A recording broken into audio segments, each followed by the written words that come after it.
किसी भगवान के भक्त, किसी सज्जन पुरुष और किसी दुर्जन पुरुष में क्या अंतर होता है? किसी भोगी में और किसी योगी में क्या अंतर होता है?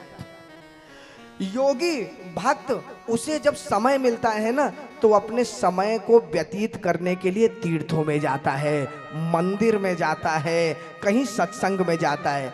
और भोगी अपना समय व्यतीत करने के लिए बंबई जाएगा, गोवा जाएगा, विदेश जाएगा, क्लबों में जाएगा, पार्टी करने जाएगा। यही अंतर है कि नहीं? ध्यान दीजिएगा, किसी के चरित्र को समझना हो तो दो बातों से आप समझेंगे। पहला तो उसकी संगत क्या है, उसके साथ कैसे लोग घूमते हैं, और दूसरा वो खाली समय अपना कैसे पास करता है। मतलब वो अपने खाली समय में किताब पढ़ता है या कोई दूसरे कार्य करता है। किसी के चरित्र को समझना हो, और वही उसका भविष्य भी बनाता है। नारद जी ने क्या किया? नारद जी तीर्थाटन करने आ गए। जैसे आप लोग आ जाते हैं सावन में, आखिर यहाँ पे भगवान की कृपा ही तो है, समय अपना बिताने के लिए यहाँ गए ना। वैसे तो एक बात समझिए, हर व्यक्ति समय ही बिता रहा है ना, एक ना एक दिन समय खत्म होगा, चला जाएगा ऊपर। तो जो समय बिता रहे हो वो कैसे बिता रहे हो, ये महत्वपूर्ण है। आनंद में या रोते हुए, बीत तो सबका रहा है। तो नारद जी चले तीर्थाटन करने। पुष्करम च प्रयागम च, पहले पुष्कर गए। पुष्कर माने देखिए, थोड़ा तो मोह है, नारद जी के पिताजी की तीर्थ है भैया पुष्कर, ब्रह्मा जी का। पहले पिताजी का दर्शन किया। प्रयागम च काशीम गोदावरीम तथा, प्रयाग गए, काशी गए, नासिक गए, हरि क्षेत्रम कुरुक्षेत्रम श्रीरंगम सेतु बंधनम, पुरी गए, कुरुक्षेत्र गए, श्रीरंगम सेतु बंधनम, रामेश्वरम गए, एवमादेशु तीर्थेशु ब्रह्माणे तस्तता। सारे तीर्थों में भ्रमण करते रहे। तो सनकादिक मुनियों ने कहा, फिर मन क्यों दुखी हुआ? अरे भाई, तीर्थाटन करके तो मन प्रसन्न होना चाहिए ना। क्या बताऊं महाराज, अब वो बात नहीं रही, सब कुछ बदल गया है पृथ्वी पे। मनुष्य अपने पेट को भरने में लगा है, केवल पेट को पालने में लगा है। सत्यम नास्ति तपः शौचम दया दानम न विद्यते, उदरम भरणो जीवाहा वराका कूट भाषिणा। सत्य नाम की तो चीज नहीं रह गई, सब बिना बात के भी झूठ बोलने में लगे ना। सत्यम नास्ति तपः शौचम दया दानम न विद्यते, तपस्या कोई नहीं करता, दया किसी के अंदर नहीं रह गई, दान कोई करता नहीं है। हर व्यक्ति केवल अपना पेट पालने में लगा है। लेकिन कितनी सुंदर बात है, कहते तो हैं कि पेट पालने में लगे हैं। अच्छा, पेट कोई मान लीजिए कोई कमा रहा है ना, उससे को भैया ऐसा क्यों कर रहे हो, थोड़ा कम ले लो, तो क्या कहेगा? अरे भैया, हमें भी अपना पेट पालना है, क्या करें। मान लो कोई गलत काम कर रहा है तो क्या कहता है? अरे पापी, पेट का सवाल है, क्या करें ना। लेकिन ऐसा कैसा पेट है भैया? जबकि एक बात बताओ माताओं बंधुओं, इस संसार में सबसे ईमानदार पेट ही है, और उस ईमानदार के ऊपर सारी बेईमानी ठोक रहे हैं हम लोग, सब उसी के ऊपर थोप रहे हैं कि नहीं? बताओ, ये बताओ। आप अभी भोजन कर लिए, भोजन करने के बाद अभी फिर से थाली परोस दी जाए 56 प्रकार के व्यंजन की, क्या आप लोग फिर से भोजन कर लोगे? नहीं कर पाओगे। एक बार भोजन कर लिया तो भोजन करने के बाद चाहे कुछ भी आ जाए, अजीर्णम भोजनम विषम, अगर भूख नहीं है तो भोजन विष के समान है। पेट मना कर देता है, नहीं भैया अब नहीं। और उस पेट के बहाने से आज तक किसी मनुष्य ने किसी धन के लिए, किसी बेईमानी के लिए, लूटपाट के लिए मना किया कि अब नहीं है?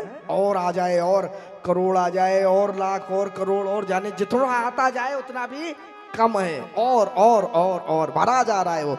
लेकिन उसका पेट, बहाना पेट का है कि पेट नहीं भर रहा है। इसीलिए गोस्वामी जी ने इसी को तृष्णा कहते हैं, मतलब प्यास, और प्यास, प्यास ही नहीं बुझ रही मनुष्य की। गोस्वामी जी ने इसीलिए पेट की उपमा दी कि तृष्णा उदर वृद्धि अति भारी, त्रिविध ईशना तरुण तिजारी। तो यही पेट जब बढ़ा जा रहा है, लेकिन व्यक्ति ठहर नहीं रहा, उदरम भरणो जीवा, बेईमानी पे बेईमानी कर रहा है। ये कलयुग का प्रभाव आ गया। कहा महाराज, आज के युग में अगर घर की बात की जाए तो घरों में 10 में से 9 घर में साले सलाहकार बने। जो भाई कहेगा वही बहन करेगी ससुराल जाने के बाद, जो मायके से कान में भर दिया जाएगा वही बहुरानी ससुराल में जाकर के करेगी।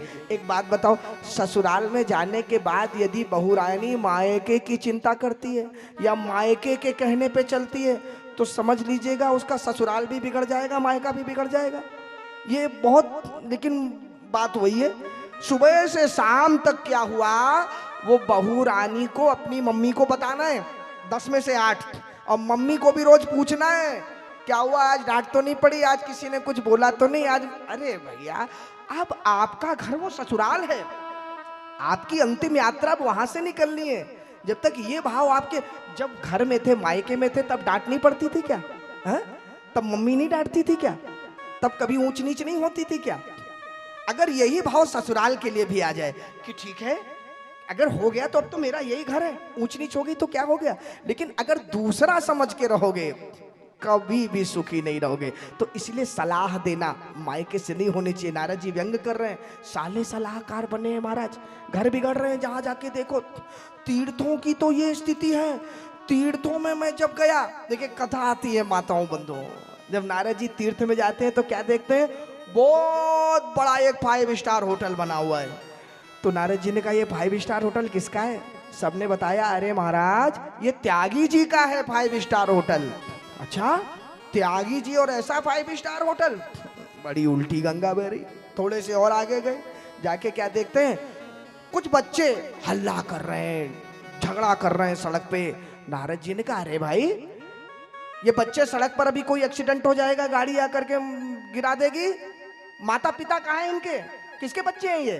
तो सबने कहा महाराज ये ब्रह्मचारी जी के बच्चे हैं। अच्छा, बच्चे और ब्रह्मचारी जी के, ये भी उल्टी गंगा बहरी।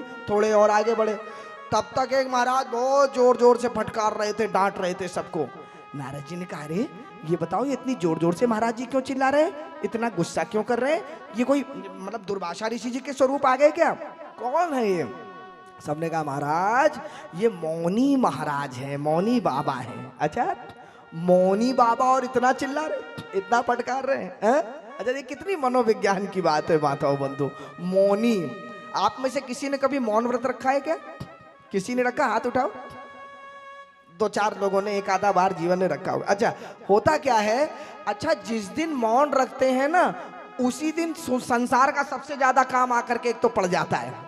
रोज रोज बोलो तो नहीं उतना काम पड़ेगा, जिस दिन मौन होगा ना उतनी बातें याद आएंगी, उतना ही सामने वाला पूछेगा, नंबर 1।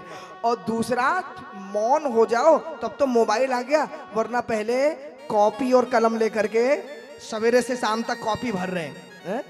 एक बात समझ लीजिए, अगर आप मौन है और सवेरे से शाम तक कॉपी भर रहे हैं तो वो किस बात का मौन है? मौन का अर्थ है कि मन भी शांत हो जाए, मन की स्थिरता, उसको मौन करना है। ये थोड़ी कि केवल वाणी मौन है और मन चले जा रहा है चले जा रहा है, वो कैसा मौन है ना? तो ध्यान दीजिए, मौनी बाबा चिल्ला रहे हैं। नारद जी महाराज ने कहा अरे महाराज सब उल्टी गंगा बह रही है। नारद जी को तो बड़ा दुख हुआ है देख के।